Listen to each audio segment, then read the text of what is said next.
Well, good afternoon. Good afternoon and welcome to another of our webinar Wednesdays. Live again. Week number 25 of the pandemic webinar series every Wednesday since March 18th and everyone moving forward. Okay, maybe not everyone, but we're going to continue as long as we can. So good afternoon. My name is Kelly Bearden. I'm the director of the CSU Bakersfield Small Business Development Center. And got a good program today, got a good webinar, got some good things to discuss, some really timely information, something that we haven't really discussed a lot, but now there's a great opportunity with the new state guidelines out and a lot of things that are going on. So let's get going. So as you know, the CSUB SBDC is part of America's SBDC program, a nationwide program funded by the U.S. Small Business Administration for the most part, and is in all 50 states and 6 territories. Our territory covers, as being part of the Central California region, we cover Kern, Inyo, and Mono counties. That's right. Kern is the 3rd largest geographic county in the state, and Inyo is number 2. And collectively, we're, as you know, I've mentioned before, we're kind of shaped like an Italy there. You know, it's kind of like our Italy without the heel. And providing services to those communities since 2010 from CSUB. There are some other centers throughout the Central California region. There's one in Clovis and Merced and Modesto. There's a center in Salinas and also in San Luis Obispo. So if you have a need for small business consulting, if you have a question, reach out to your local center and get that answer. So today, we'll be having a couple of guest speakers, which I know you think is really good, and so do I. And so do take your questions to the question box today. So in the question box, we'll be taking questions at the conclusion of the presentation. If you have something you want to mention beforehand, I will be monitoring the chat box. I'll have the opportunity to do that today.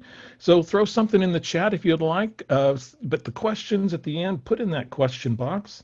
Afterwards, you will get a survey. Please respond to the survey. We want to keep this informative and timely for you with the latest information. So continue to please respond to the survey and let us know what you want to have. Afterwards, as you've noticed in the past, oftentimes we will have some follow-up as far as an email that includes the recording, some resources, our Excel spreadsheet. Imagine if you have any of those questions, feel free to email me afterwards and we can email you those directly. So probably not going to do an e-blast afterwards. I'm not going to jump into the spreadsheet today. So those resources are available. The spreadsheet does have some really nice planning tools for the PPP loan if you're looking at that. So if you haven't had it already, if you don't have it, let us know and we'll get that to you. Okay, so Webinar Wednesday is brought to you by a number of different sponsors, including Kern County, California, Mid-State Development Corporation, GoBiz, the Governor's Office of Economic Development, of course, CSUB's School of Business and Public Administration, the SBA, and also we're part of the Blue Tech Valley Technology Innovation Cluster out of CSUB Fresno. So thank you to all of those that make this possible for us to show up every Wednesday and to try to provide you with the latest information. And today that's going to be the new state guidelines, and we're excited to have new guidelines out and going to get into that into a tremendous amount of depth because that's what's new today, September 2nd. Also, we've been waiting for the stimulus and the potential stimulus that's really kind of working as a roadblock to so much that's going on with other things that you're concerned about, your PPP forgiveness and the guidance that's going to come with that. But it's all kind of being held up by stimulus. In stimulus, there's kind of some movement going on that we'll briefly discuss. We'll talk a little bit about Kern Recovers, as we usually do, and a new program that they have coming out, and also some more about the PPE program. A little info came out on the presidential order, those four presidential items after the stimulus didn't get done, and we'll comment briefly on those. And at the end, always your questions and also our poll for today. So if you recall last week, we had our poll and went to the National Federation of Businesses survey and asked a little bit about your sales volume, of which 45% of you told us that your sales were at least three quarters or higher than they were the previous year, which was good to hear. And today we're going to open up a couple of other polls that they have and see how we compare. Because if you recall last week, our numbers were almost identical to the national survey. So let's see how we do this week. The first question is going to be on the PPP forgiveness window. And this was asked about 4 or 5 weeks ago and surveyed, and we'll compare that. But let's launch this poll first of all. And then the first question is, are you extending your forgiveness window to more than 8 weeks? You can go up to 24, or keeping the original 8-week covered period. So this is those that have the PPP loan, and you are either going to go with the original 8 weeks, or you're going to go somewhere between 9 and 24 weeks. And votes are coming in. We're up to about 55% of the attendees that have voted so far. And give you another couple of seconds to get in, and we'll end this poll and share it with you. The leader is extending and going up to 24 weeks, which was a provision made possible back in June. So let's give you one last shot. 67% of you are in. Let's end the poll and share the results. And look at that. 44% are looking to extend up to the 24-week period. Keeping the original 8 weeks, usually those, and we have reasons for going 8 or 24 weeks that we've discussed in the past. And you could always refer to those back in your Excel spreadsheet that we've sent out for kind of the benefits of the 8 or 24. And 30% of you are going to keep it at 8 weeks. And many of you have probably already spent 100% of those funds that are going with the 8 weeks. And some of you are still managing, because that's what this PPP process has been, is really managing this process and managing your expenditures within the certain parameters. And you really don't know yet, so 26%. So we have 44, 30, and 26. Interesting. Now, if we compare that with actually a little higher, 52% on the NFIB, 28%, and 20% didn't know. So pretty close, 52 to 44, and keeping it 8 weeks, pretty much the same, and moving on from there. So our second poll question that we're going to ask today, and this is kind of topical today with what we're dealing with, and it's just another one from the NFIB study, and it's how concerned are you about contracting COVID-19 yourself while operating your business?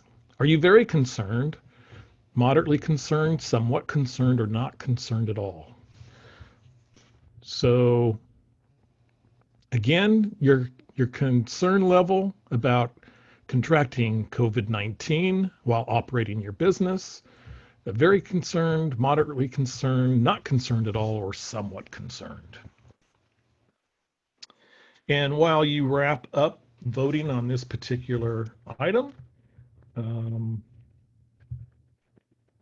let's see, well, we got about somewhat concerned is leading. Last chance to get in, 74% of you. And let's end the poll. And what we're going to do is share these results with you. And as you can see, 37% are somewhat concerned, 22% moderately concerned, 13% very concerned, but 27% not concerned at all. So, good to know. Good to know. So that's our two poll questions for today. Thank you for voting, and appreciate the guidance and the information that you provide us in the polls. Just a couple of things. Rather than jump into slides, we're going to have a very limited slide presentation with a jam-packed hour that we have. So what we're going to do is we're going to get into the state guidelines in a few moments. Some of the potential stimulus movement that I want to talk about real briefly, and that happened yesterday Treasury Secretary Mnuchin reaching out. And apparently there's going to be more negotiations that go on. Of course, it has been kind of a gridlock between the House Republicans and the House Democrats and the Senate Republicans, with pretty much a line drawn in the sand at 2.2 trillion from the House Dems. And I think the latest number that the Senate Republicans moved up to was 1.5. But hopefully there's some movement there, and it's going to happen, and we're going to get some stimulus that's going to, again, fix a few things wrong with eviction, with rent eviction, which is pretty much gone now. And also the pandemic unemployment insurance has been something that has pretty much gone to the wayside as of July 31st. So whereas California did jump in and is doing $300 for those of you that are concerned about your employees, first of all, or actually self-employed and on unemployment yourself, either through an independent contractor status or self-employment, which is available for the first time ever. So very little guidance on PPP forgiveness, or very little, if anything, new this week. Again, it's kind of waiting for stimulus. I know many of you are hoping that part of the stimulus includes the $150,000 and under blanket exemption for all forgiveness, and we'll have to wait and see if that's going to happen. So still kind of waiting on that. And a few other things that are kind of happening. We were been looking at banks lately, and last week we took a look at Chase.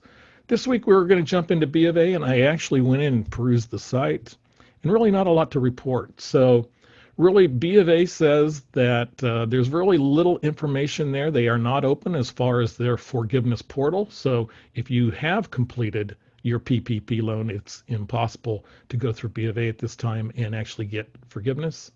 Again, everybody's waiting for more guidance, more rules, more information to kind of help with the process, beginning with the lenders and then coming down to you, the borrower. So that hopefully will shake a little bit new. The one thing that I did get out of the B of A website, as we continue to look at, a number of potential, and these are the kind of the banks that we're looking at right now, is we're looking first at the first 5 of the 9 largest by PPP loan volume. B of A did say they will contact borrowers by email. So, check your emails and check your junk folders, because we all know stuff ends up in there unwillingly. And they will keep you probably more informed via email than they will on the website, according to information on the site. So here's the 9 largest PPP loan volume in the country, and those are the 5 banks that we know of that have PPP clients in our community. So one other thing real quick, and just to remind, Congress and what our favorite stimulus that we've decided is going to be, and that's the blanket PPP forgiveness. We'd like them to see if they could repair the $120 billion tax mess, and that's with the fact that even though the PPP is not taxable, the expenditures are not deductible, and is creating a lot of accounting issues and headaches for everybody. We wanted that second PPP for really disadvantaged industries, and those industries that we're going to learn later today that are still going to be bouncing back a little bit slower. There's been talk of a modified pandemic SBA loan called the pandemic version of the 7A, which is the guaranteed loan that SBA puts out, that actually is made by banks and then guaranteed by the Small Business Administration. Would sure like to see relief options for underserved markets. So we've talked in the past quite a bit about the Hispanic and Black communities being underserved significantly with PPP loans. We want to see that change, and we want to see it change in Kern County. Increase idle maximum for certain borrowers to get the disaster loan a higher amount, and then also, of course, more guidance on the forgiveness. So Congress, if you're listening, there you go. That's what we want. Okay, we got 2 dynamic guest speakers today. I'm excited about today in the program, and I'm going to introduce, first of all, Jay Tansey. And Jay is the president, CEO of the Kern County Hispanic Chamber of Commerce, and also the Chamber's Business Education Foundation. Since being at the chamber, Jay is responsible for, I guess, probably now about a 6 or 8 fold increase in membership. The chamber is very dynamic. Everybody keeps telling me how much they miss their mixers, but that's another story. Great opportunity to network, find out what's going on in the business community that has been essentially shut down like everything else since March. Under Jay's leadership, he's produced several awards and accolades, numerous awards, including the Hispanic Chamber California Hispanic Chambers Executive of the Year. Jay, I recognize as a fierce community leader. He battles for those in the community. He's devoted countless hours and efforts as director of many boards throughout Kern County and his hometown of Delano. He's a runner. He's earned his bachelor's arts degree from CSU Bakersfield in communications and marketing. Jay, thank you for joining us today. It's great to have you, and welcome.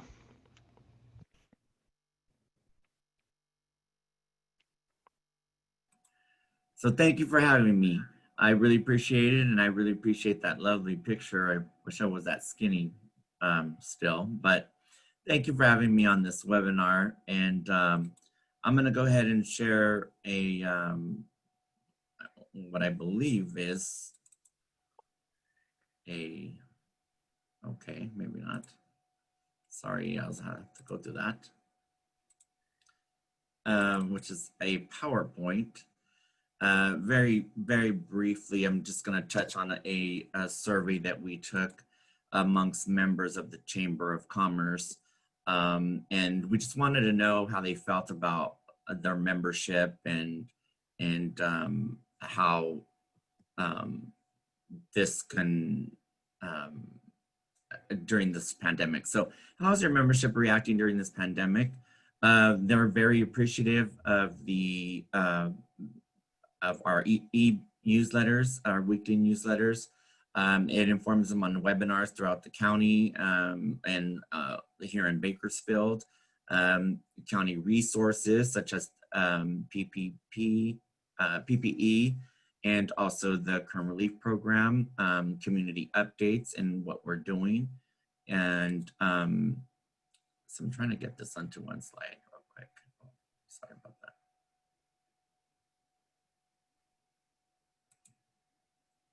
Okay, well, we'll just keep going.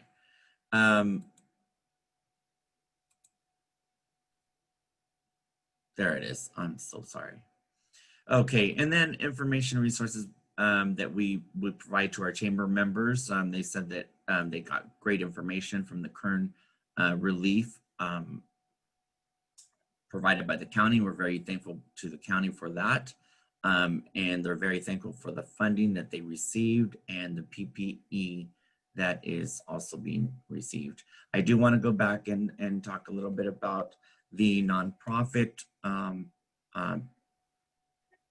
million that they're giving out to nonprofits. So they will be giving them, the county will be giving out increments of 5, 10, and 20,000 to nonprofits. You can go to kerncounty.com and you can click on nonprofits, and you can go on there and apply for funding for nonprofit organizations.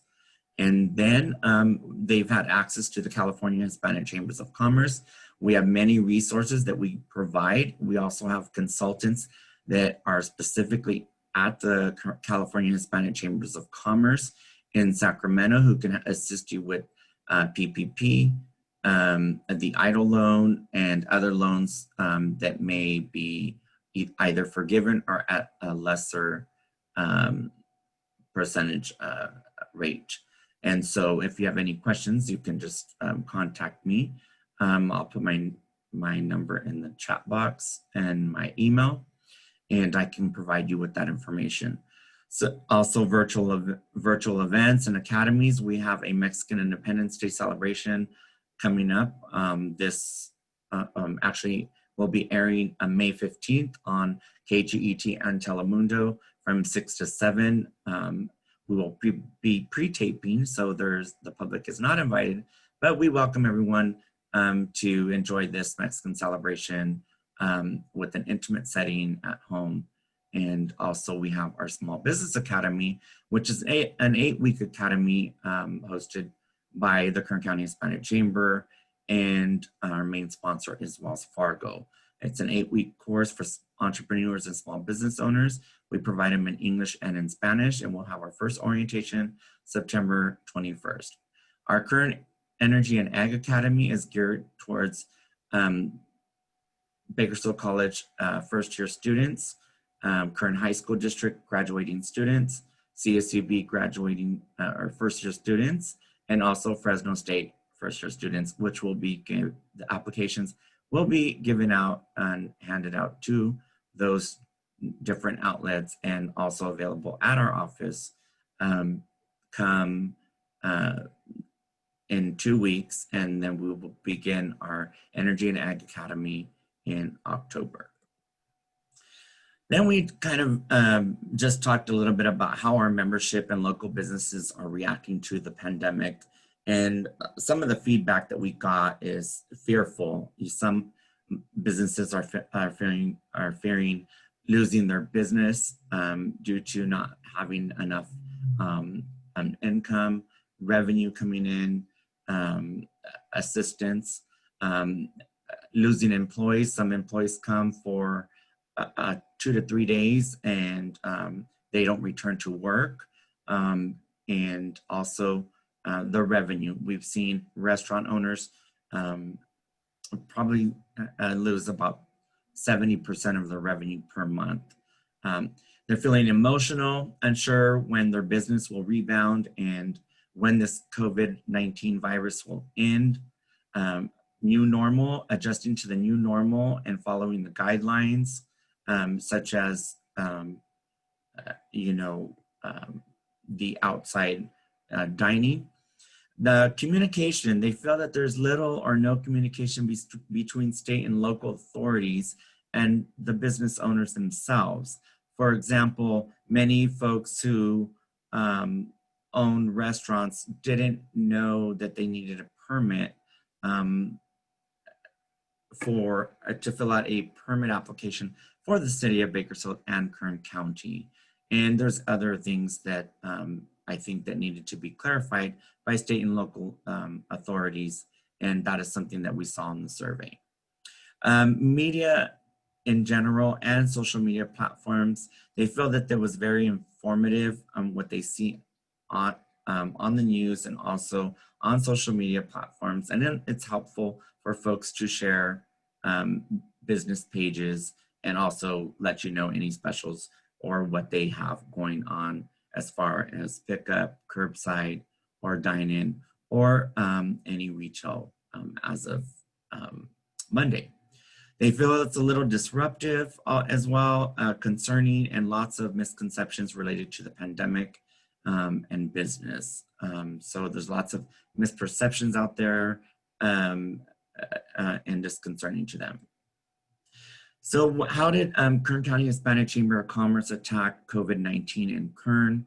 Well, what we did is, as you can see, we created the Latino COVID-19 Task Force.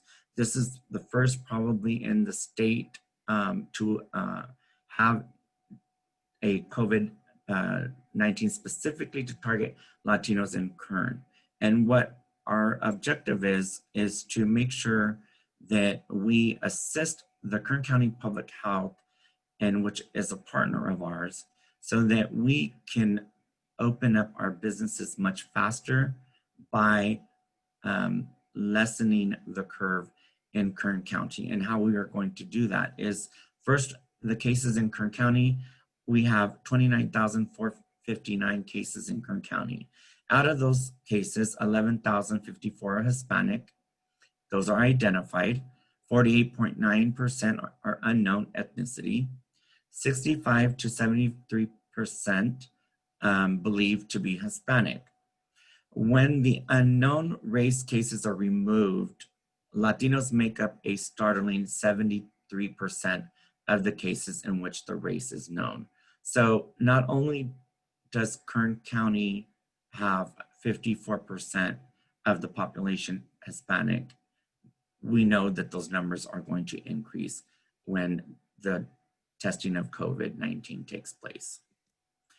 So what is the task force and what is the mission of the task force? The mission is to save lives through outreach, education, and awareness to find solutions to the disproportionate social and economic impact of COVID-19 on the Latino community. The task force is made of 28 members of Latino and other ethnic backgrounds. It's a very diverse group of admin task force members who want to save lives. So we started this task force 2 weeks ago.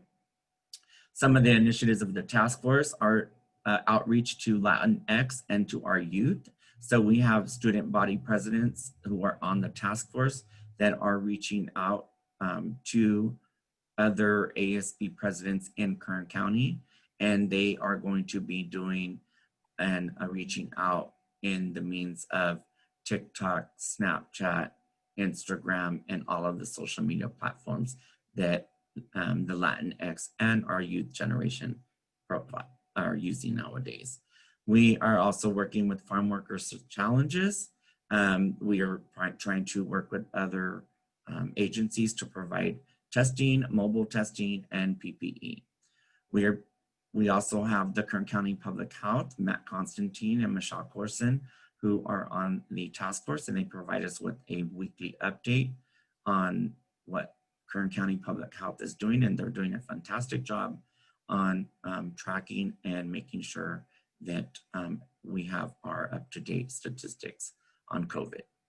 Kern County Outreach in Rural Areas, we're reaching out to rural areas in the means of social media platforms, PSAs, radios, and working with other chambers in the rural areas of Kern County. Other task force initiatives, Kern County COVID-19 mobile unit testing. The task force and Kern County Public Health are using a federal funded and state funded mobile unit right now. We are in fact today at KGET 17 and Telemundo on 22nd and L Street on Compassion Corner, and we are testing, and this is a self swab testing, less invasive. So you can go anytime between now and 6 p.m. tonight, and that is free. Plasma Latino outreach in Kern County. We are addressing plasma, the need for plasma donations through Hutchin Blood Bank, and also making sure that there's information in English and in Spanish and bilingual, and we're making sure that we're reaching out to the Latino population in Kern County through means of our social media and the tracers as well. Business and community outreach. We have our Business Academy, as I mentioned. We are also going to be working with other agencies here locally and adjusting to the new norm during the COVID-19. We're going to be addressing mental health, outreach, and assistance. The mental health will not only be for COVID patients, those who survive COVID, but also to essential workers, which many of you are on this webinar today. And we are reaching out to church leaders and non-essential workers. And we feel that folks are experiencing, isolation, domestic violence could take place as well, depression, fear, and etc. So we want to identify those signs, and we want to make sure that you have the ability to voice your concerns if you're an essential worker, prior to going home, or if you're experiencing any type of depression. So as of right now, those are the initiatives. And I would just like to say to be safe, stay healthy, especially during Labor Day, and please stay within your intimate families, and let's save lives together. So with that, Callie, I'm going to turn it back over to you. Well, thanks, Jay. And I know that in talking with our consulting team that we have, that they have noticed that the chamber has been very instrumental in assisting a lot of the businesses that are greatly impacted. The restaurants with your directory, assisting them with the local permitting process of getting them to be able to start some of the outside dining and other things that are going on. So just a great job with all the small businesses that are going on, and thanks for that great effort. Thank you. And just to remind everybody that the holidays are coming around, I'm sure Callie would say this as well, but instead of shopping online or maybe, and we welcome our new Amazon to Bakersfield, but make sure that you shop local in your counties and your cities, and together we'll make this happen and support each other. Thank you. Yeah, more than ever, support your small businesses now. Okay, great. Well, thanks for that update, Jay. I'm going to go back here for a second. And just for a second. And bring in our new speaker. Our special guest today is Bryn Kerrigan, and she is the Assistant Director of the Kern County Department of Public Health Services. She oversees a budget of $45 million and a bunch of employees too. What is that? 435. Wow. The mission of the department is to protect the health of all Kern County residents and operates public health programs, enforces laws related to public health, and joined the county back in 2007. Bryn is a Bakersfield native and graduate of California State University, Bakersfield, earning her Bachelor's of Science in Business Administration. That's a good degree. She's an outspoken advocate for child and children's health and causes such as stopping the sale of tobacco to minors and ridding the county of harmful drugs such as spice. Bryn and her husband Jesse are proud to be raising their children in Bakersfield, enjoy local parks, bike riding as a family, occasional beach trips. Bryn, I would not want your job right now. Thank you so much for joining us today, and really looking forward to these guidelines. Good afternoon, everybody. Thank you for having me, and thank you for that lovely introduction. That's very kind. I'm going to go ahead and share my screen quickly, and then we're going to jump into some of the recent changes that have been made by the state. So I'm hopeful you all can see my screen, and what you see on my screen is a website that says California Department of Public Health on it. So I'm going to go ahead and get started.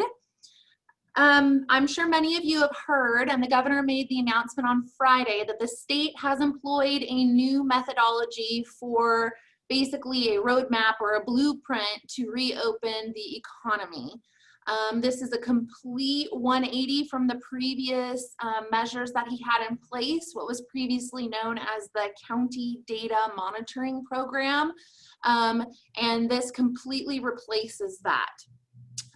Under the previous county data monitoring program, the counties were each previously measured on 5 metrics. Those 5 metrics included a case rate per 100,000 individuals, our testing positivity rate, ICU bed capacity, ventilator availability, and the percent change in hospitalizations that each county saw.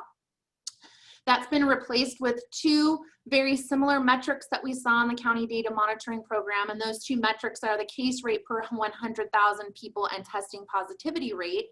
The other 3 metrics are no longer part of what puts you into what the state is now referring as a tier, which we'll get into shortly, but they do play a role further on down in the process as the state is deciding whether or not we're eligible to move into the next less restrictive tier. Okay, so I'm going to try to scroll down a little bit. There's a lot of information within this document on the state's website, but I'm just going to try to highlight some of the more important, pertinent areas of the document. So this new structure, this blueprint that the state is referring to, became effective on Monday, and it's used to assign a county to one of 4 tiers, with tier 1 being the most restrictive and tier 4 being the least restrictive. As we scroll down a little bit on the website, you see that each tier is represented by a color. That color becomes important later on down in the process. But I just wanted to highlight that a majority of counties do fall within the most restrictive tier, which is tier 1 at this time. A county must spend at least 3 weeks within its respective tier before it is eligible to move to a less restrictive tier. That becomes important because there is another metric that says if you meet the metrics for the less restrictive tier for 2 weeks, you are eligible then for that next tier. However, if you haven't spent 3 full weeks in the tier that your county is in, you cannot move to that less restrictive tier until you met that 3-week period of time. There's also a health equity measure. I believe it's in here. There's a health equity measure to advance, and it's right here, number 3 under advancement. Unfortunately, that has not yet been defined by the state of what that health equity measure will be. And so we are impatiently waiting for that information from the state because we want to be ready to move forward as soon as we're eligible. So we want to make sure we have everything in place that we need to. So just to quickly recap on that, I wanted to put the tiers back on the screen. There's tier 1 through tier 4. Tier 1 being the most restrictive, or there's the most restrictions placed on industries within our community within tier 1, all the way down to the least restrictive tier, which is tier 4, with the least restrictions placed on our industries within our community. You have to meet the different case rates per 100,000 individuals in order to be eligible for the less restrictive tiers. So in our instance, we would have to be below 7 per 100,000 residents within Kern County in order to be eligible for tier 2, which is less restrictive than tier 1.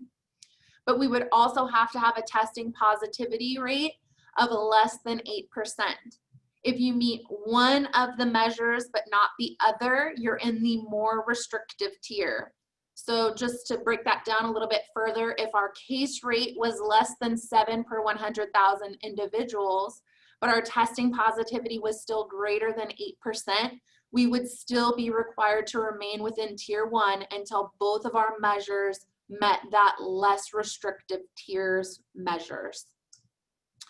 And then again, there is also that health equity measure that the state is indicating that the county would have to meet in order to advance to a less restrictive tier. However, that measure has not yet been defined by the state.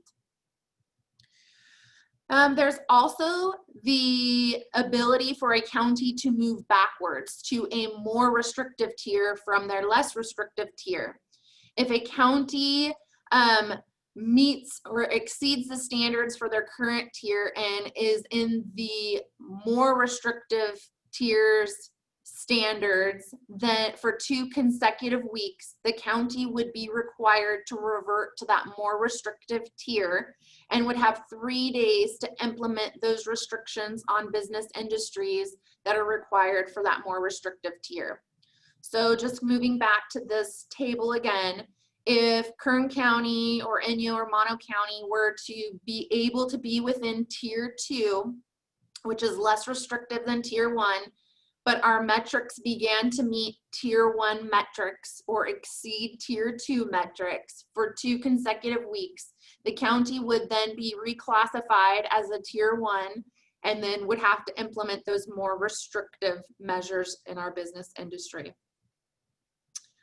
Just real quick before I move on from this, the state has added a caveat that would be an offset for the case rate within a county if our county testing rate exceeded or was up to the standards that they have in this table. So if we were testing more than 241 individuals per 100,000, then we would have this adjustment for our case rate, which would mean that our case rate would actually be able to be a little bit higher than 7, and we would still qualify for tier 2.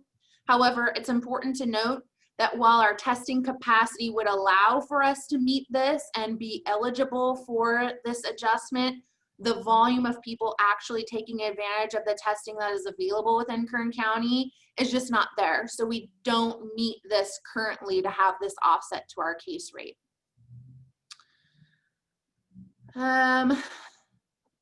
Just want to make sure I'm not missing anything. Brent, I might add real quickly, our Kern County population is 900,000. Correct. So you could almost multiply all of those numbers by 9. So when you want to do the quick math on that. Yes. It's the convenient thing about having an even number population. Okay, I'm sorry. That's right. No, that's exactly right. That's very helpful. We do that often to quickly trying to figure out where we are on the fly.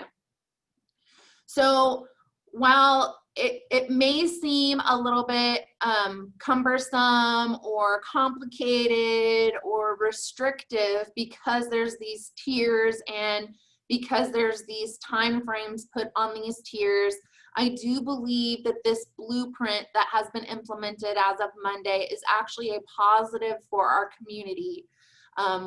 Whether or not you are aware of the previous county data monitoring program, while Kern exceeded those metrics for an extended period of time and was never able to come off of that monitoring list once those restrictions were placed in Kern County, the governor and the county data monitoring program, the way it existed before, did not allow for businesses to reopen if the county fell off of the county data monitoring program. So this new structure does bring some hope for our business industries. It does shed some light that there is a light at the end of the tunnel. You could put some minimum timeframes on when reopening or when your specific sector would be allowed to reopen, or when certain modifications that apply to your business industry sector would be lifted. So I believe that this does bring some hope to our economy.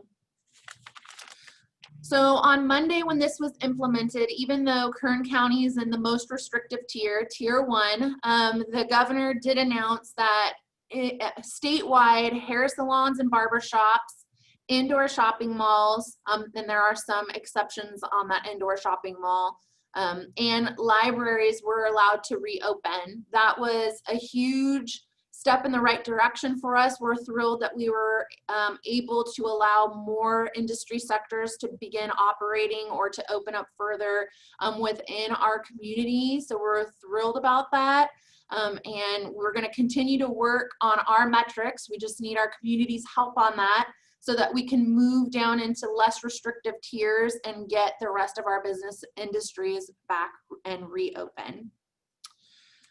So along with that blueprint for reopening, there is a map that looks like it's refreshing. Okay, there is a map that has statewide metrics, averages that are statewide. So you see that the state, California as a whole, has a testing positivity rate of 6%, while the case rate for California as a whole is 10.9 per 100,000 residents.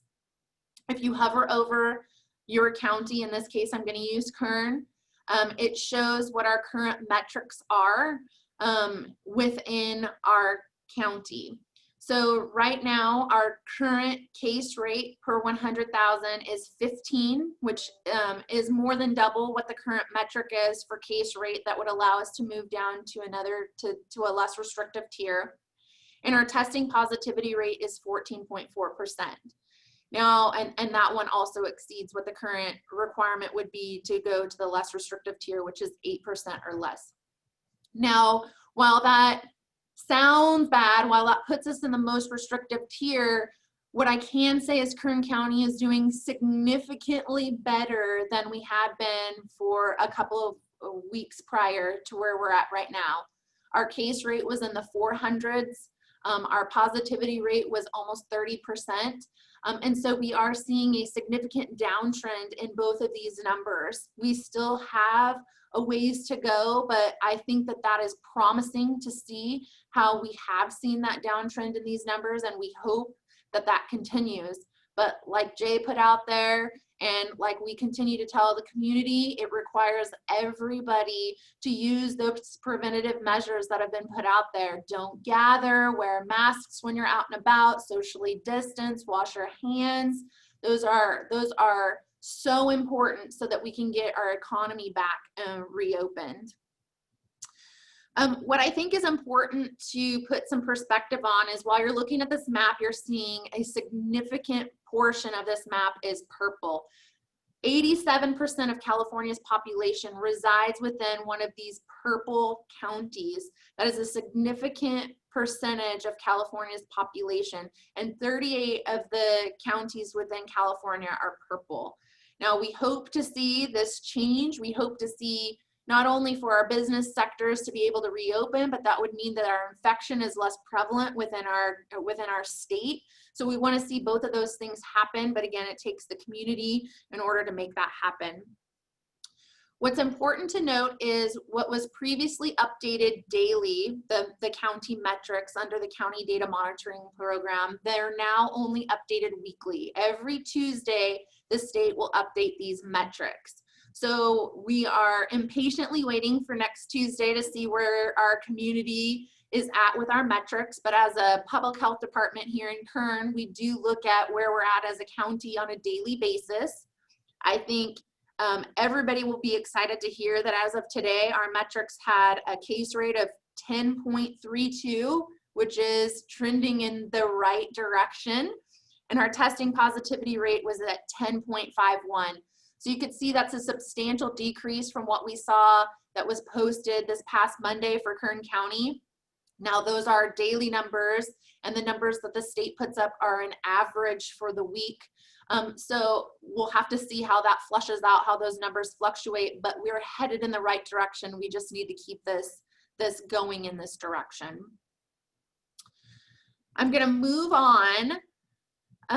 There is this matrix that I think is probably one of the most handiest documents that the state has released for us to digest exactly what each tier means for each different business industry sector.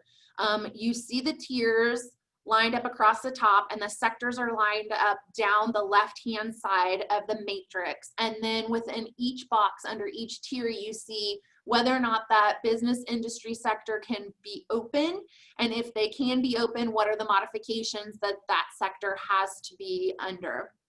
So critical infrastructure, which is those essential functions that are on that both federal and state list, are all allowed to be open with modifications. Limited services open with modifications.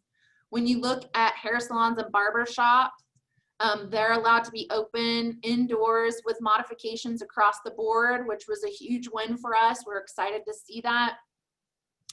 Retail is allowed to be open indoors in all tiers, but the modifications change depending on which tier you're in. So you'll see the current tier we're in, which is the most restrictive. We have a max capacity within retail stores of 25%.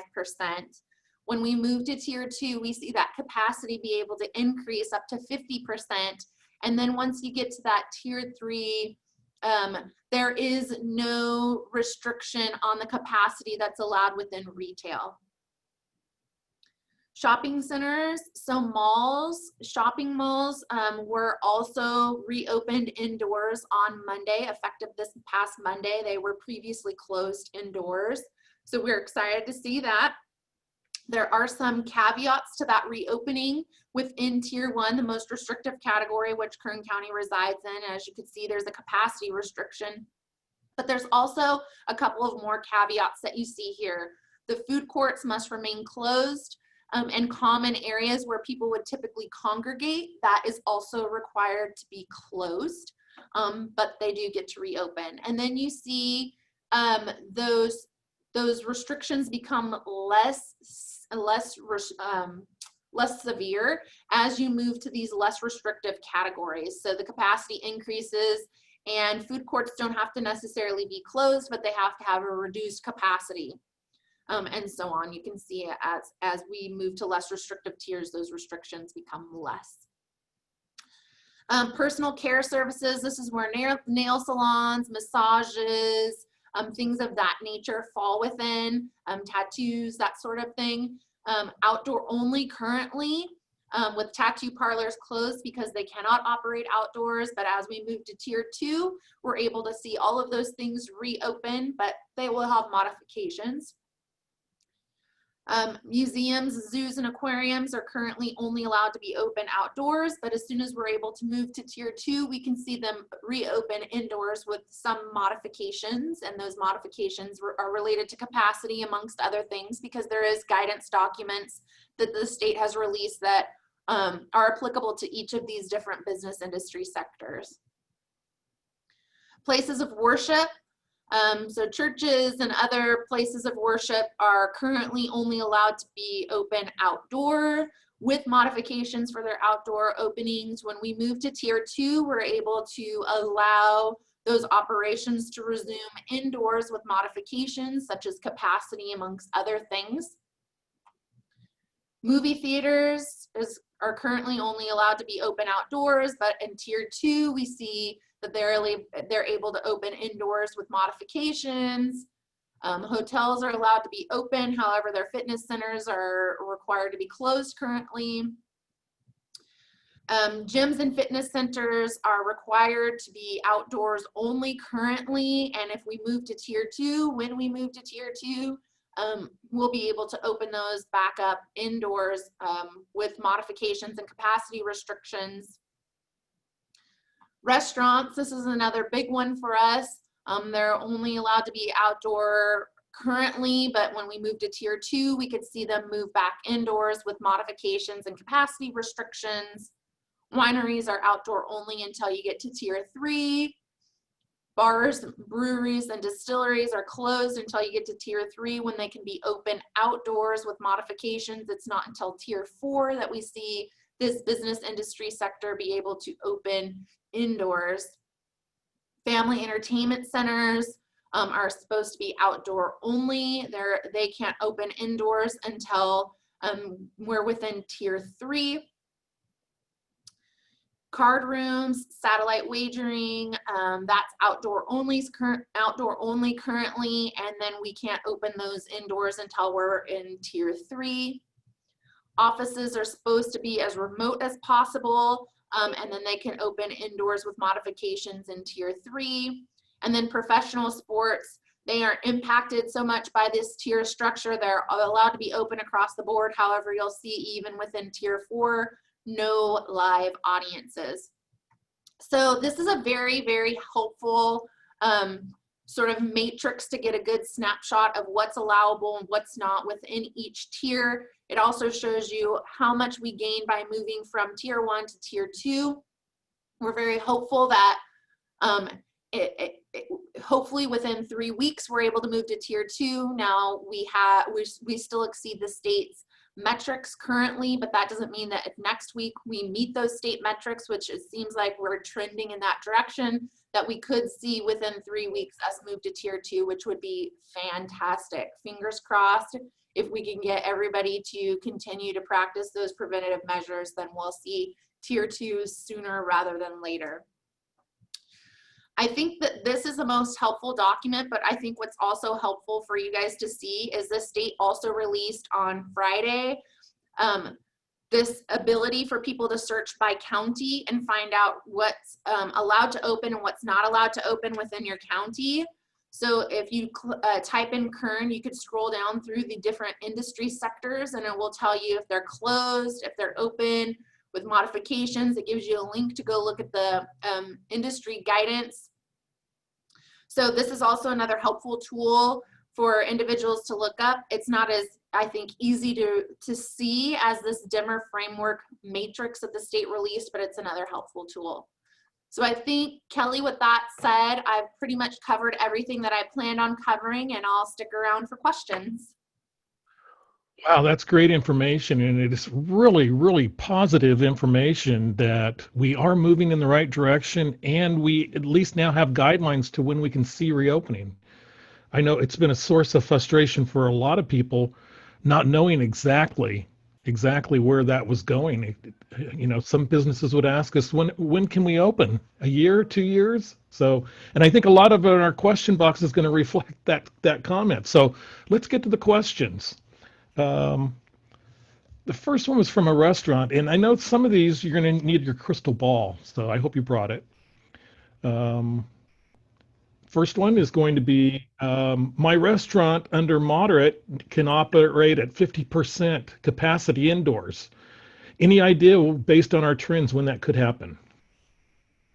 We want two. We're not going for one tier. We want two tiers here. 2 tiers. So the soonest that we can get to tier 3 is 6 weeks, assuming that we meet that next tier's metrics for as quickly as possible. So the soonest again is 6 weeks that we can get to tier 3, and fingers crossed we'll get there. Great. Okay, other questions. And okay, that answered that question. Why are wineries treated different than breweries? That's a good question. And I wish I had the answer for you on that one. Unfortunately, these were all decisions made at the state level without really any influence at the county or local levels. And so we weren't given a lot of input, nor were we giving a lot of information as to why certain industry sectors were treated differently than others. Okay, I think some of these questions have been answered, but let's go with it anyway. I own a barn and presently closed. I've talked to other bar owners and we're hearing that we won't be allowed to reopen until 2022. There are a lot of rumors out there. I don't know how much longer I can hang on. What can I do? So I would think that somebody saying that the bar couldn't reopen until 2022 is speculation and rumor. Based on this new structure, we have to spend a minimum of 3 weeks in each tier. As you can see, if you're a bar within Kern County, our data is trending in the right direction. And if next week we actually meet those tier 2 metrics, within the 3-week period of us being within the purple, we'll move to tier 2. And then the same metrics apply for tier 2, a minimum of 3 weeks, and hopefully we'll end up meeting tier 3 as quickly as possible and moving forward. So bars are the same as the restaurants being able to open at 50% capacity. In tier 3, they're able to open. It's outdoors only in tier 3, but it's still them being able to open. And the soonest we could see that happen is 6 weeks, and we're hopeful that we'll see that in 6 weeks. Okay, this is from Anonymous. Small businesses are being decimated. What is the county's view on attaining herd immunity? Do you want to speak for the county on this, Bren? I'll do my best. So we are trying, our goal is prevention. That is our #1 goal. And if we practice all of those preventative measures that the county has put out there, we will reduce and hopefully even eliminate the spread of COVID-19. All these preventative measures will put off having huge spikes in transmission of COVID-19 until a vaccine is available for our community and really nationwide and worldwide, so that we can overall stop the spread of this disease as we have with many other diseases in the past. So our viewpoint on this is the same as CDC and CDPH's viewpoint, which is preventative measures until the vaccine is available so that we can prevent the transmission of COVID-19. Would it help the county if more and more people got tested, therefore reducing the positivity rate?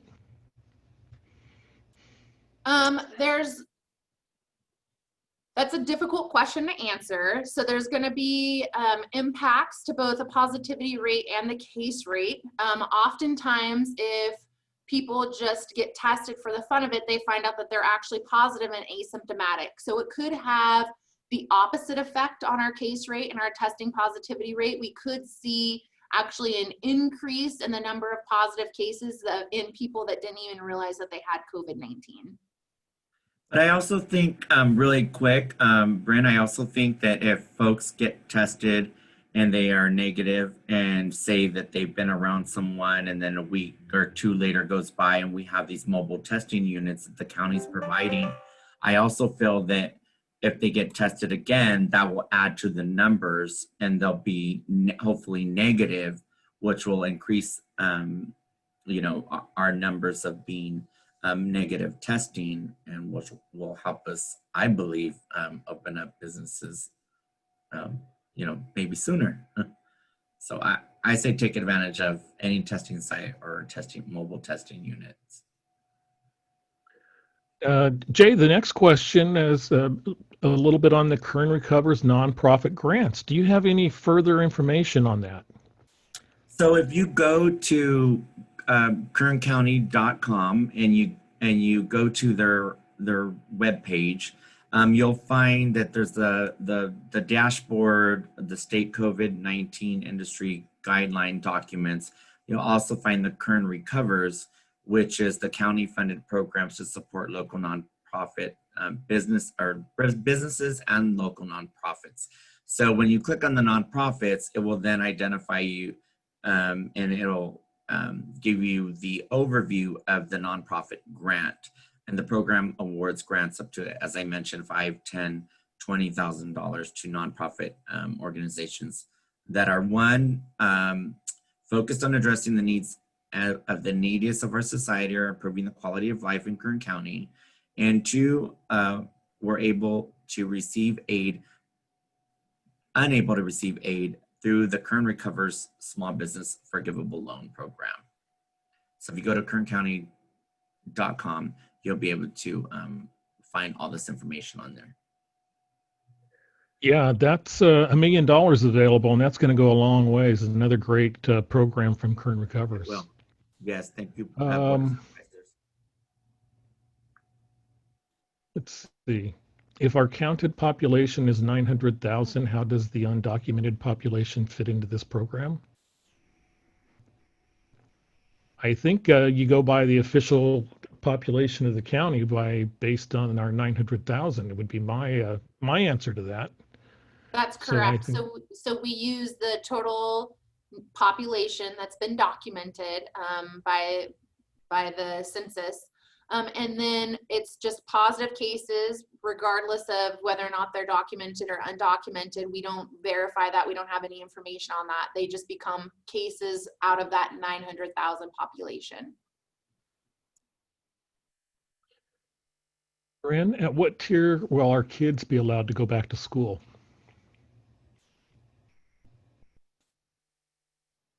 That's within tier 2. So the only caveat with schools, both at the elementary school level and the higher education level, is within tier 2, once you meet tier 2 standards and are moved into tier 2, you have to wait for 2 weeks before you can reopen schools within tier 2. So if we were to only spend 3 weeks in tier 1, which is the minimum, and then move into tier 2 as soon as that 3 weeks was up, we'd have to wait an additional 2 weeks before our schools could reopen. So we're at least 5 weeks out.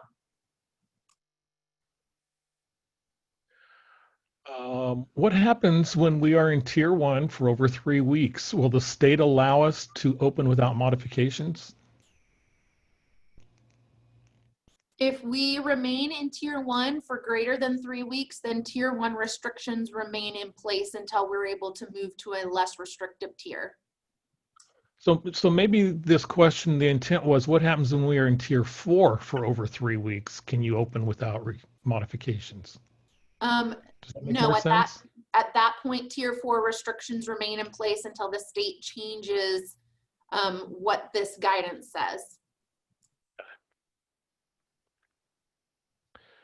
Are there any restrictions regarding waste, recycling, tires, plastics, etc.?